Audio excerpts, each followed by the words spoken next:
Welcome to Crypto Talk Radio, the podcast for everyday investors like you. Visit us on the web at cryptotalkradio.net. And now, here's your host, Leister. Thank you for that, Bailey, and welcome everybody out there in Crypto Talk Radio, found at cryptotalkradio.net. Snow season is upon us. We're going to get some heavy snow here, I'm told, tomorrow.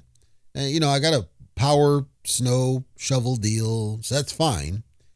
I still don't like having to deal with the nonsense of it. And then I'm going to just give you a warning. If you're in those areas that's subject to ice and you like to put down whatever to de-ice, I'm going to strongly recommend that you do not use a product called Paw Thaw found on Amazon because it's garbage. It's not that it doesn't work. It does somewhat work. It doesn't work as good as Ice Melt, which is a different product, blue. But it's the residue. The Paw Thaw leaves a very unsightly residue behind it to the point I have to use it like in the back driveway or something. I can't use it out front because it's just horrible. It stands out in the crowd and it's not good. And if you have blacktop anywhere, don't even think about it. So I am going to recommend that you do not use Paw Thaw unless it's all you got available and you can't find anything else. Other than that, avoid this garbage straight up. Crypto is in a weird spot, but it's an opportunity to do things better. If you've been a gambler rolling the dice this whole time, it's up to you. But I think it's time to do better. You should and can diversify. Commodities are going to be part of my conversation. This came because of something that happened very recently where things came full circle for me, and it proved I wasn't wrong this whole time. From the moment I was in my early 20s and even my teens, I knew something doesn't feel right. And I've always been hypersensitive to what was disrupting. The disruption is around money. And I just did an update on our casual show about money and the loss of value of money and how everything comes around. Some people are they're givers, They give and give and give and want to help everybody else and to the detriment of themselves. And then some people are greedy as all get out. I've always been a fan of you give when you know you can and it doesn't put you out. And some people don't agree with me. Some people are like, no, if I got to go hungry, I'm going to go hungry to help that person over there. I feel that way for certain people, I have a friend, his sister. I would probably do that for her. That's a different thing, though. Some of my coworkers that I was real close with, I would probably do that for them. My first girlfriend, if I knew she was struggling, I would do what I could to help her. Like there's certain targeted people where I can safely say, if I knew that it would put you straight, then yes, I'll go that extra mile for you. Other than that, I'm not, to quote Jay-Z, I can't help the poor if I'm one of them. So I never am going to give everything to put myself out to help somebody else. That might sound selfish. It's not, because you got to remember, if you put yourself in a situation that you can't give additional help, what the hell good does it do somebody else, right? With cryptocurrency then, the advice that I'm going to share, and it's simply advice based on a recommendation, based on a finding and an observation. The advice that I share is designed to help you rethink your strategy in preparation and anticipation for what I expect is going to happen in the future. That's a strong opportunity, some of which I've talked about, some of which I haven't. If you're a gambler and want to roll their dice, I can't tell you what to do with your cash. But I think the information I share is the best way to help other people without putting myself out and without putting you in danger or at risk. We're going to jump in and talk about the current state. We're going to jump in and talk about a couple of news bits, and I'm going to share my advice, and I would love to hear your feedback at cryptotalk.fm.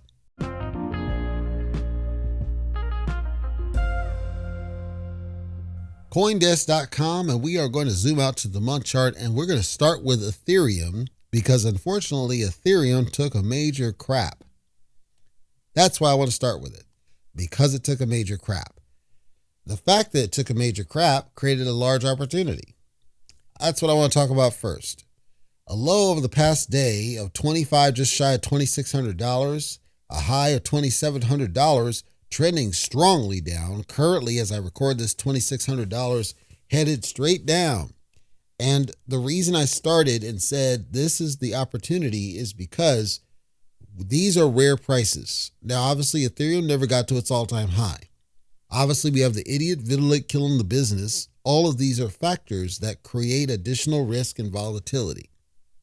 The reason that I still maintain the run that we think should be there, I don't picture it until I see Ethereum going up.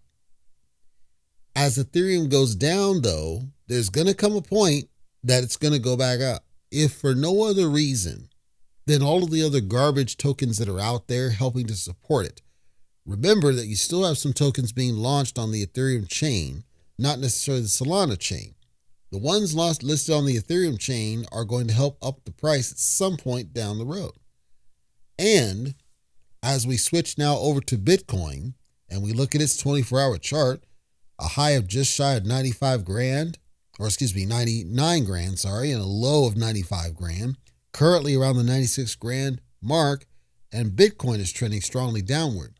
The theory is that money from Bitcoin is going to go other ways, and it can only go certain ways and may or may not be leaving the business, but that other alts, other networks, other chains should, in theory, benefit from these price drops that we see. The tariff conversation and the tariff war and everything that's happening with Donald Trump is playing some part in what we see in the price movements downward. What also I believe is playing a part is a general sense of cautiousness, caution around we don't know what the future will hold. In 2025, it hasn't gotten down the road yet. And since we don't know what's going to happen, and since we don't have regulatory clarity as it stands, a lot of people believe that some of the money is flowing into other commodities. This then goes to my conversation for you today. The price of gold started to climb back up again, and it debunked the narrative that I heard from some of the YouTubers who swore that gold was dead and Bitcoin is the new gold and there's no reason to buy gold. I want to remind people that there are countries out there where gold is all that really matters for them. You can never go wrong investing in gold. Obviously, you can't buy a lot of it because of its price. Consider that, though. Even now, you can't buy a lot of it because of its price. Even now, you cannot. So it truly is the store of value. I saw a lot of articles swearing that Bitcoin is now a store of value. How can such be the truth when you've got Ross Ulbricht sitting on major bags of it? You got that idiot whose girlfriend dumped the hard drive into a landfill, and if he were to get it back, he basically has $500 million worth of it, and of course he's going to dump it. When you have something where singular people can kill the business on it, how can it by definition be a store of value? A store of value assumes an assurance that it's not going to crap anytime in the near future. I would argue that while Bitcoin is en route to being a store of value, it's going to take a lot for it to get to that point, in my opinion. To be an effective store of value, it has to be that no single person can crap it, in my opinion. So if we have these people who effectively can kill the business on it, I don't agree or subscribe to the idea that it's a store of value. Doesn't mean that you don't invest in it. Doesn't mean that it does not have value in the portfolio. Doesn't mean that it cannot be the foundation of a portfolio. But we saw earlier on, remember, Bitcoin went down to $12,000. So how can you have a store of value that goes down that far? You don't see that in gold. You didn't see gold crap to $50. I mean, come on. So I'm sharing my thoughts that I don't agree that it is a store of value in the core definition of said. I do agree that it can be a source of value for your portfolio in conjunction with other commodities and other investment. I think gold is one of those good ones. I think silver is one of those good ones. I think other, precious metals are great investments to have in addition to everything else you invest in, stocks, bonds, whatever.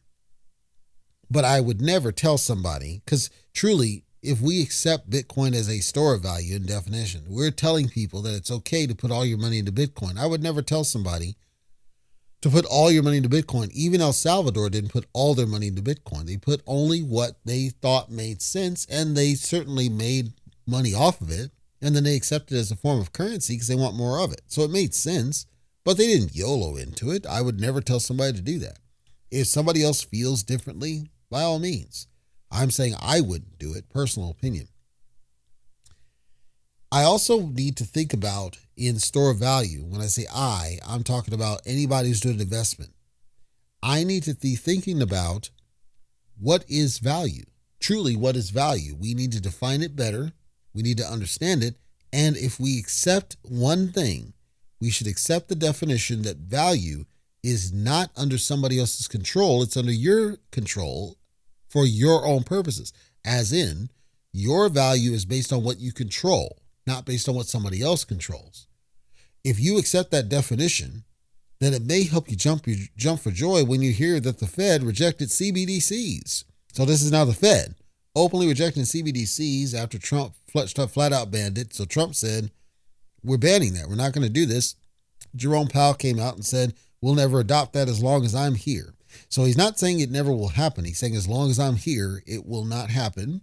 He was challenged. He openly was asked the question. See, this is the difference between Jerome Powell and Anthony Fauci. Jerome Powell was directly asked the question, quote, can I have your commitment so long as you're the chairman of the Federal Reserve System that we will never have a central bank digital currency? And then Jerome Powell said, yes. That's simple. It's not like Fauci. Multiple studies have shown where he's ducking and hiding smoke. Jerome Powell's not hiding. He's not hiding anything. He's saying this is what it is. This is what we're not doing. We're not doing this, and we refuse to do that. Now he's doing it with executive order, and the executive order is basically saying you're not going to develop one, you're not going to issue one, and you're not going to promote one. Regardless, the Federal Reserve stands separate from the White House, so it's not subject to the control of the White House, and thus is not subject to the control of Donald Trump's order. So Jerome Powell saying what he said should cause a positive because we now have assurances, firm assurances. And this goes back. He's repeatedly said, I don't think it's a problem. I don't think it's a need. And it's not something that we're looking at, but he's never been absolutely firm and solid about no. He's never said this won't, as long as I'm here, it will not happen. Should be positive. Unfortunately, it cannot be positive in the short term because the trade war is causing major price volatility with Bitcoin and gold alike. Bitcoin dropped below $93,000 at a point. Significant fluctuations. Gold dropped. Significant fluctuations. Ethereum. So the point is that we should be getting positive sentiment because of what Jerome Powell said and because of all the positive momentum of Donald Trump and all the executive actions. The executive actions that triggered the tariff wars, though, caused negative sentiment that counteracted the positive we were supposed to have. So now we're in this tug-of-war situation where there's goods and bads. I said on Casual that tariffs can be a long-term good thing, but it assumes that they're implemented correctly, and it assumes that we are understanding and we communicate to people. Some of these prices are going to go up, but that's designed to entice those businesses to bring their stuff back to the United States instead of outsourcing and offshoring it. If you bring it back here, you don't have to pay those tariffs. They don't want to do that because it's going to require they pay higher salaries. They don't want to pay higher salaries, and of course that affects you because if you can't make more money, you can't buy more crypto, and if you can't buy more crypto, it means it can't go on the run that we think it should because you don't have disposable income. See, it all connects together. I understand that. The industry doesn't get it, but that's really what it is. We think, we meaning the country, we think that it's as simple as just sending somebody a bill for sending these products to the United States. There's more to it because the United States companies, they've gotten so used to outsourcing and offshoring. They've never been punished to the degree that we're seeing here. So for them, it's a culture shock and they don't know how to deal with it. So they're just doing whatever they do and then complaining because they're getting a bill for doing all that instead of saying, okay, we need to build American products and services. They don't want to do that because they think that it's going to cost too much to pay those salaries. And if it costs too much to pay those salaries, yeah, it probably will. But understand what the positive of that decision is. The positive of that decision is, first of all, quality, because as people know, all the different products and things that come from China are usually garbage. And then we fill up our landfills with a bunch of crap, TVs right now and everything else that get discarded as people upgrade. Everybody getting the new iPhone every single time. Everything got worse. Once we started relying more on the international and outsourcing, everything got worse. He's trying to fix this. Nobody knows exactly what it's going to take to get back some core sanity with this business, but this is where we're at. I said at the jump of the show, I was going to tell you a story, and it connects to what I just said. When I was much younger, I had some sayings, multiple sayings, but I had one specific saying that stood out that I'll never forget that I said it. And I don't know why I said it, but in retrospect, I was pretty smart for saying it. I said that you can do all you can do for other people. I'm paraphrasing myself because I don't want to share the direct quote because I don't want somebody to steal it.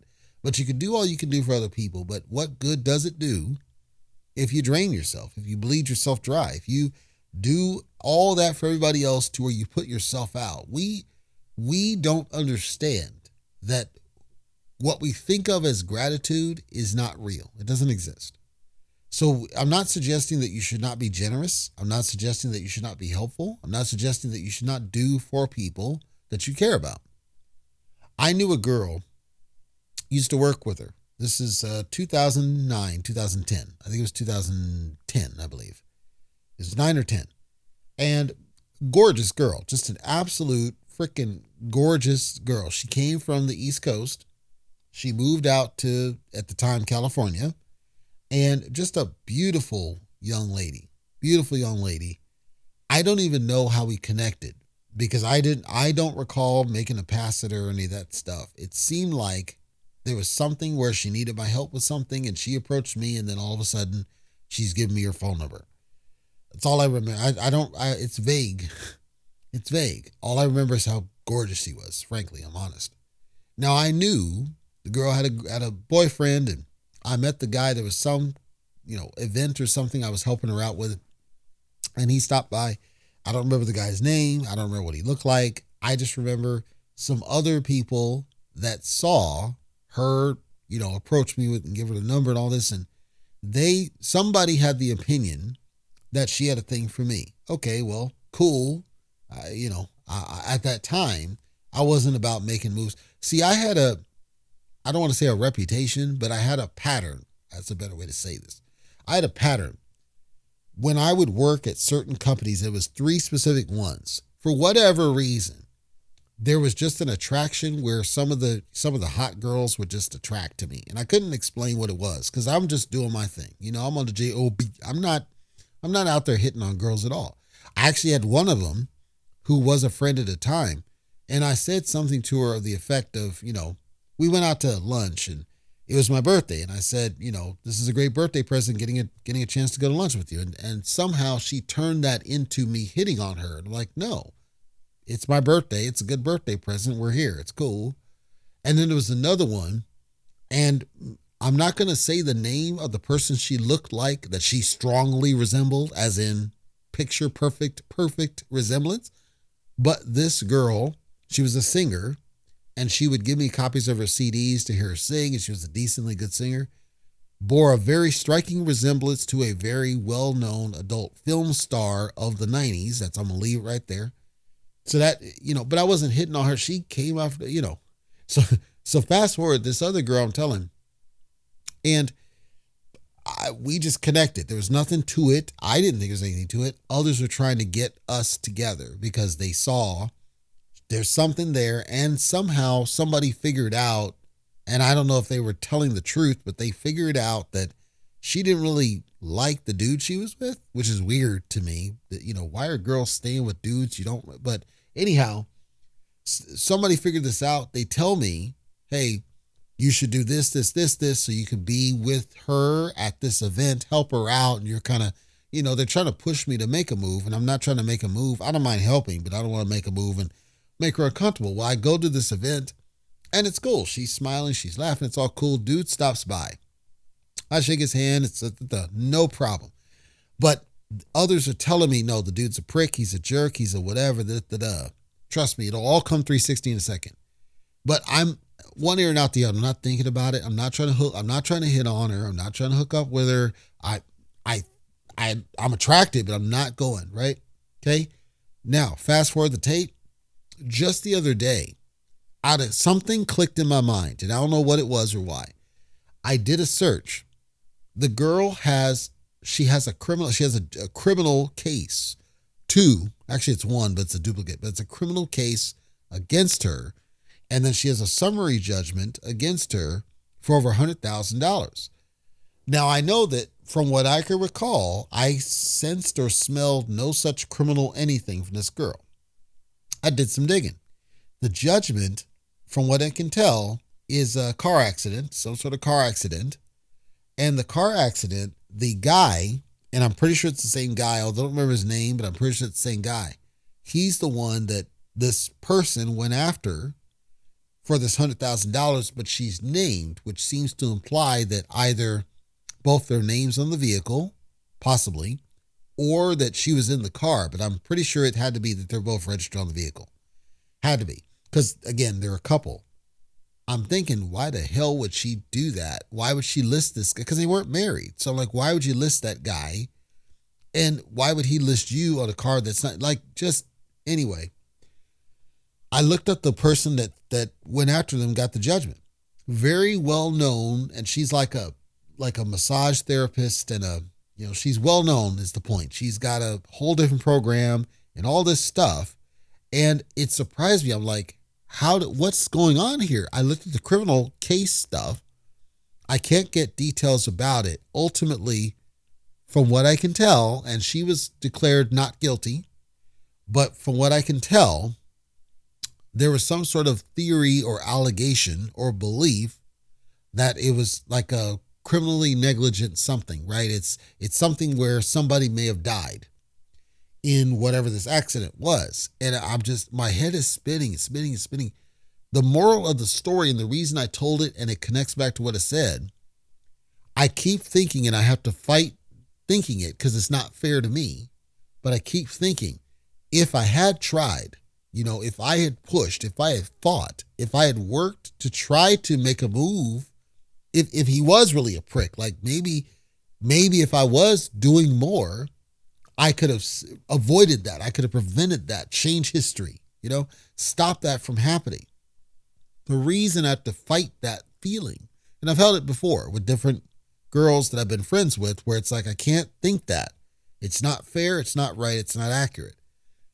The reason I have to fight that is because when you do that, when you put yourself out that way and you say, I'm just going to do this because I think X, Y, that's a form of narcissism. That's okay. You're trying to be helpful. You're trying to be whatever.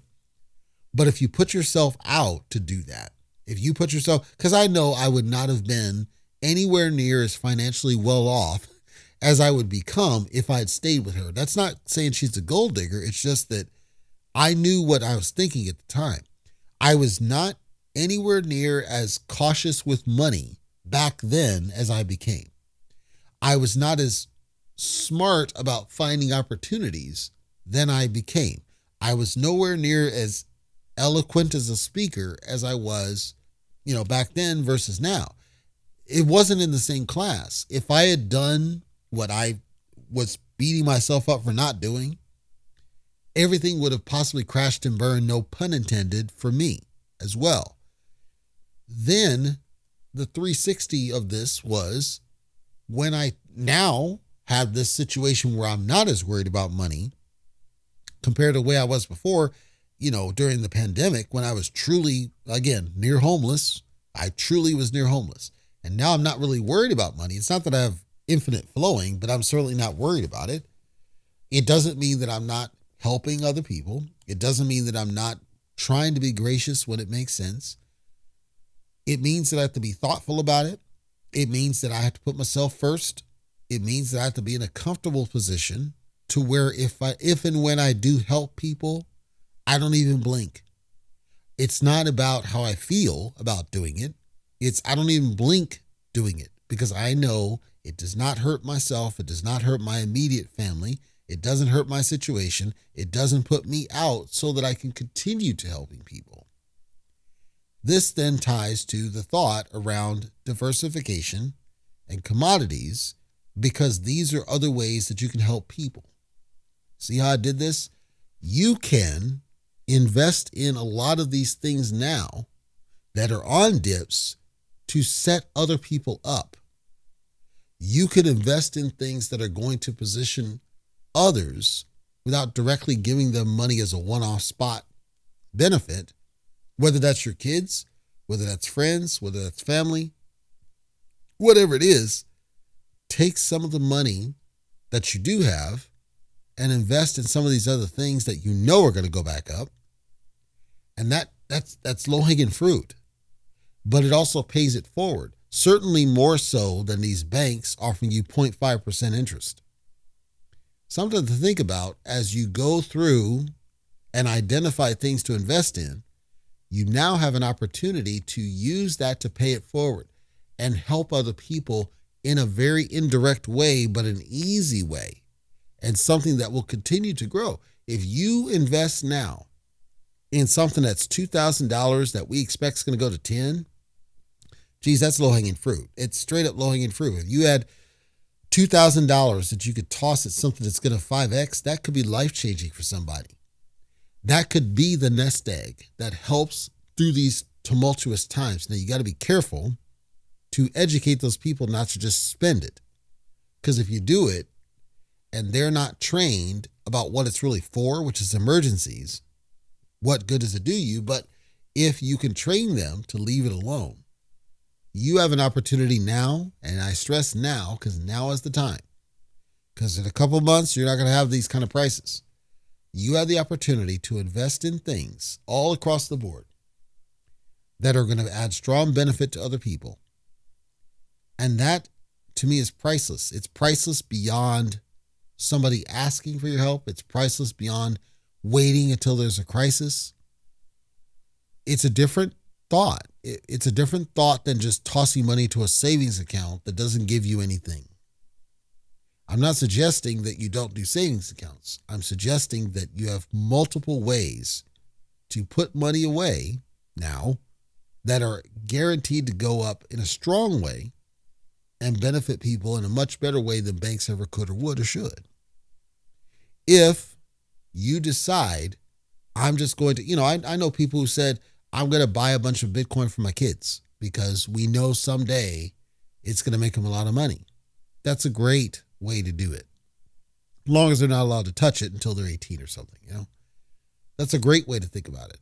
And there's all these, people that have families, extended families, where you want to leave them something, right? When you're gone, if you're older and you're gone, and you could build up something that you can leave them.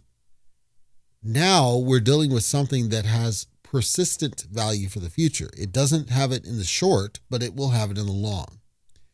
The precious metals will always have value, but there will come a time when it'll be harder to trade it.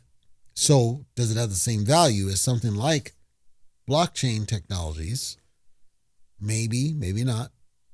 It's food for thought only as you plan and you hopefully take advantage of what I believe are very rare price drops designed to make you a lot if you get in at the right time and you wait long enough for it to jump and you train yourself not to sell. I'm not suggesting what to do specifically. I'm saying that if you do what I just said, you have the opportunity to help a lot of people that are important to you. You have the opportunity to set them up for success and create things that help, weather the storm the next time we have some sort of a pandemic, which, by the way, Bill Gates is out there shilling his artificial vaccines to do for.